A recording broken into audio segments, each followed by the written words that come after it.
ការសង្ខេបរឿងតេជោយ៉តនៅដែនដីកំពង់ស្វាយមានបុរសម្នាក់ឈ្មោះមាសមានងារជាឧកញ៉ាតេជោបរមរាជដែលហៅថាតេជោមាសលោកមានភរិយាឈ្មោះស្រែនមានងារជាជំទាវនិងមានសិស្សចំណិតម្នាក់ឈ្មោះយ៉តដែលតែងតែទៅសមរភូមិប្រយុទ្ធជាមួយនឹងលោកគ្រូគ្រប់ទីកន្លែងស្វាមីភរិយាទាំងពីរនេះមានទឹកចិត្តស្រឡាញ់រាប់អានយ៉តជាពន់ពេកស្ដេចសម្រែបានតាំងខ្លួនឯងថាស្ដេចសម្រែរាជាធិរាជបានតាំងទីកងទ័ពនៅកំពង់ហៅកំពង់ឆ្នាំងដោយបានរៀបចំបន្ទាយមួយឲ្យឈ្មោះថាបន្ទាយនគរស្ដេចសម្រែជាមេក្រុមបះបោរប្រឆាំងនឹងស្ដេចព្រះជ័យជាស្ដេចដើម្បីដណ្ដើមអំណាចគ្រប់គ្រងផែនដីតេជោមាសនិងយ៉តបានព្យាយាមលើកទ័ពទៅបង្ក្រាបក្រុមបះបោរនេះខ្លាំងណាស់តែត្រូវបរាជ័យជំទាវស្រែន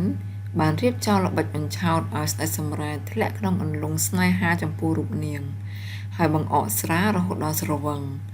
ស្ដេចសម្រែនិងបពួកត្រូវបានតេជោមាសយ៉តនិងកងទ័ពចាប់ទៅថ្វាយព្រះចៅចេស្តាកាត់ទោសតាមច្បាប់នគរក្រោយពីបានទទួលជោគជ័យលើស្ដេចសម្រែរួចមកតេជោមាសក៏បានទទួលអនិច្ចកម្មទៅព្រះរាជាក៏ប្រទានងារនោះឲ្យទៅតេជោយ៉តបំពេញនាទីដឹកនាំកងទ័ពជំនួសតេជោយ៉ត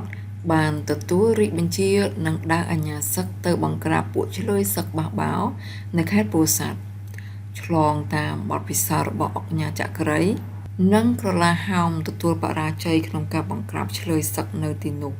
តេជោយ៉តបានរកឃើញថាការចាញ់សង្គ្រាមនេះបណ្ដាលមកពីមានខ្មាំងនៅពីក្រោយខ្នងតេជោយ៉តបានបញ្ជាកែនទ័ពនៅលង្វែកកំពង់ស្វាយក្នុងនោះមានម៉ឺនចៃចង្រៈដែលជាប្អូនថ្លៃមហាក្សត្រផងដែរដើម្បីរកខ្មាំងខាងក្រោយខ្នងតេជោយ៉តបានបញ្ជាឲ្យកងទ័ពកំណែនទាំងអស់អស់ឫស្សីបញ្ច្រាស់ចុងសម្រាប់កសាងមន្ទីរបើនរណាប្រឆាំងត្រូវសម្លាប់ចោលបពួកម៉ឺនចៃចង្រៈមិនបានធ្វើតាមការបញ្ជានេះឡើយហើយថែមទាំងធ្វើទៅតាមទំនើងចិត្តរបស់ខ្លួនព្រោះសំអាងទៅលើបងស្រីដែលធ្លាប់ទទួលសំណូកនិងជាអ្នកម្នាងនៃព្រះរាជាមហាក្សត្រនឹងជួយឲ្យរួចពីកំណែននេះទង្វើនោះត្រូវតេជោយ៉តរកឃើញថាម៉ឺនចៃចង្រៈនេះឯងជាខ្មាំងពីក្រោយខ្នងហើយក៏ចាប់យកទៅសម្លាប់ទៅក្រោយពីបានទទួលដំណឹងថាប្អូនប្រុសស្លាប់អ្នកម្នាងនោះបានទូលថ្វាយព្រះរាជាឲ្យចាប់តេជោយ៉តទៅកាត់ទោសប្រហារជីវិតព្រះរាជាបានធ្វើតាមការស្នើសុំរបស់អ្នកម្នាងតែតេជោយ៉តមិនបានមកតាមបញ្ជានោះឡើយ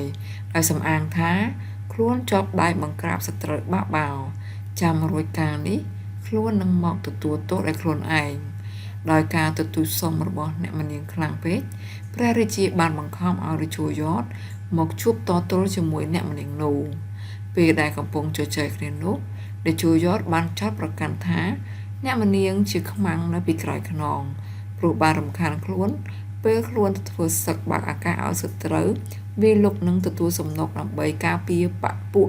ម៉ឺនចៃចង្រៈធ្វើឲ្យកងទ័ពបាក់ស្មារតីហើយក៏គប់កូនដាវសម្រាប់អ្នកម្នាងនោះតែម្ដងតេជោយ៉តប្រកាសជម្រាបមន្ត្រីទាំងនោះថាចាំបង្ក្រាបសត្រូវរួចនឹងចូលមកទទួលទោសពីព្រះអង្គដោយខ្លួនឯងការបង្ក្រាបឆ្លើយសៀមបះបោរបានសម្រេចជោគជ័យតេជោយ៉តឲ្យគេធ្វើឃ្នៀងហើយដាក់ខ្លួនឯងដើរចូលទៅទទួលទោសពីព្រះរាជាពីបទដែលខ្លួនបានសម្លាប់អ្នកម្នាងនោះព្រះរាជា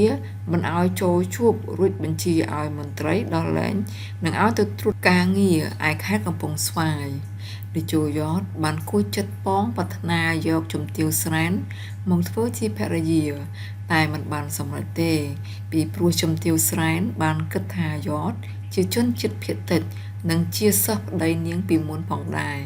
ដោយសង្កេតឃើញជំទាវរើសអើងស្នេហាប្រកាន់វណ្ណៈបែបនេះតេជោយ៉តបានប្រើល្បិចលួចយកឈើកម្មចតាផ្ទះជំទាវស្រែនមកឲ្យជាង10ឆ្លាក់ជារូបព្រះពុទ្ធបដិមានិងរូបតេជោមាសហើយប្រកាសធ្វើបុណ្យយ៉ាងធំបញ្ជូនកុសលទៅគ្រូរបស់ខ្លួន ជំទាវស្រែនបានចូលរួមកម្មវិធីនេះហើយថ្វាយបង្គំព្រះពុទ្ធបដិមានិងរូបសំណាករាជោមាសនោះតែត្រូវបានរាជោយតប្រាប់ការពិតថាថ្វាយបង្គំកម្មចន្ទើផ្ទះរបស់ខ្លួនឯងគ្រានោះជំទាវស្រែនយល់នៃទង្វើរបស់រាជោយតហើយក៏ព្រមព្រៀងរៀបការជាមួយរាជោយតនាពេលនោះទៅចាអញ្ចឹងទាំងនេះគឺជាខ្លឹមសារសាច់រឿងចាការសង្ខេបរឿងរាជោយតសង្ឃឹមថាវីដេអូមួយនេះនឹងជាផ្នែកមួយដែលមានប្រយោជន៍សម្រាប់ក្នុងការសិក្សាចាស្វ័យសិក្សារបស់បងប្អូនអរគ្នាចាអញ្ចឹងជាចុងក្រោយក៏សូមបងប្អូនជួយ like និង subscribe channel YouTube របស់អ្នកគ្រូមួយផងដែលមានឈ្មោះថា Teacher រាចងចាហើយវីដេអូមួយនេះក៏ចប់ត្រឹមតែប៉ុណ្ណេះយើងនឹងជួបគ្នានៅវីដេអូក្រោយតែយើងនិយាយអំពីតួអង្គនៅក្នុងរឿងរាជោយតនេះចាអញ្ចឹងសូមជម្រាបលាជួបគ្នានៅវីដេអូក្រោយ